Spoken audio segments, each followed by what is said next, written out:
Senator Cory Booker, DNJ, left, next to Senator Kamala Harris, D-Caliph. Questions spread M. Kavanaugh, as he testifies before the Senate Judiciary Committee on Capitol Hill in Washington on September 5.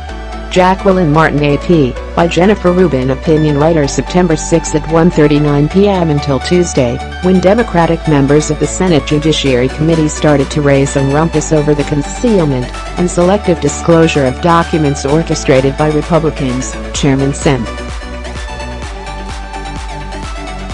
Charles E. Grassley, R. Iowa, and his GOP colleagues had every reason to think they'd get away with this.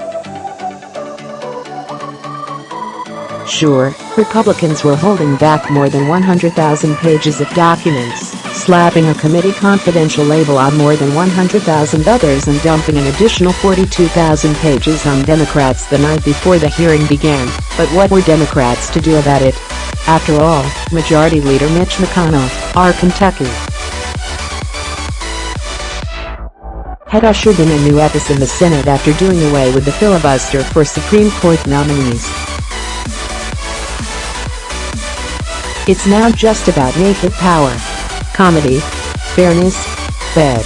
Then, it appears at the urging of two energetic junior senators, Kamala Harris, D-Caliph,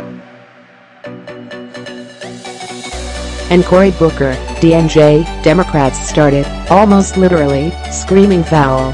They objected vigorously on Tuesday. On Wednesday, Harris and others asked questions that appeared to be based on documents the Republicans wouldn't let out, e.g. racial profiling, treatment of Native Americans. Republicans looked irked. Then on Thursday, all hell broke loose when Democrats began to leak and threaten to release documents that never should have been classified. The Post reports Kavanaugh testified in 2004 that he did not personally handle the nomination of the controversial George W. Bush judicial candidate, Judge William Pryor, who now sits on the U.S. Court of Appeals for the 11th Circuit. But emails made newly public early Thursday show more involvement than he appeared to indicate in his 2004 testimony. While he was a White House lawyer in the Bush administration, Kavanaugh advised against referring to the Supreme Court's decision in Roe v. Wade as the settled law of the land, according to a 2003 email made public Thursday. Booker also did his part in letting out 12 pages of documents, none of which have anything to do with national security, or which would be withheld in any other Supreme Court confirmation. Senator John Cornyn, R-Tex, threatened that Booker would be in violation of Senate rules, which technically could lead to expulsion. Booker didn't care. "I understand the penalty comes with potential ousting from the Senate," he said.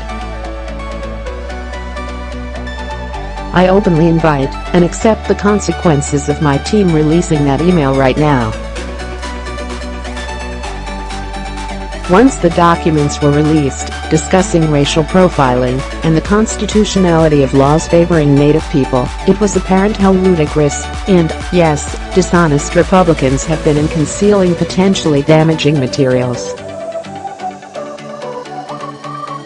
No senator of either party should tolerate this skullduggery. It's not Booker or Harris or Mazie Hirono, D. Hawaii, who dishonor the Senate, but Grassley, Cornyn and the rest who set up a deceptive process for releasing material. Allowing a Republican ally of the White House to decide what is releasable was, as Democrats guessed, an invitation to partisan gamesmanship and rank dishonesty. It's a crock to call any of these documents classified by reason of national security. Moreover, when document that sheds doubt on testimony the nominee was going to give, e.